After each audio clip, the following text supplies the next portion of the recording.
Political leaders across the state and the nation have been in and out of Kerrville, providing resources and support.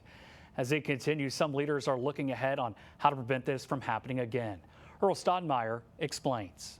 I spoke one-on-one with Senator Ted Cruz and State Representative Wes Verdell, and they both say their first step is to help the Hill Country rebuild and recover. Their next step is looking at what could be done better.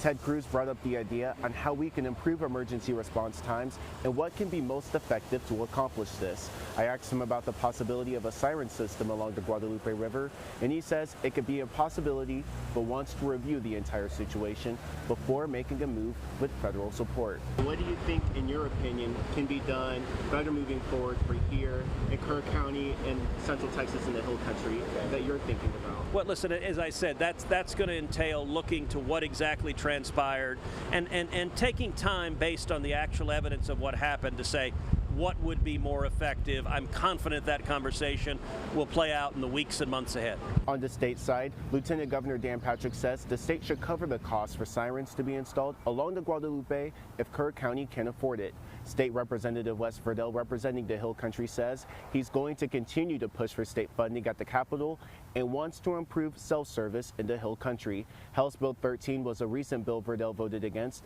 that would have created a new government council to make an emergency response plan. House Bill 13, had no transparency for how government money could have been allocated, and it was actually more of over a 10-year period.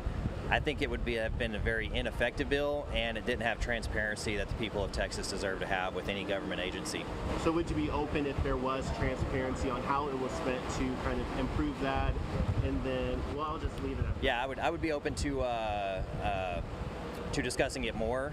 Governor Abbott released a statement Sunday saying potential solutions to warn anyone along the Guadalupe will be discussed in a special session on July 21st. And thankfully, it's nice and quiet out there in the Hill Country tonight, and storms are moving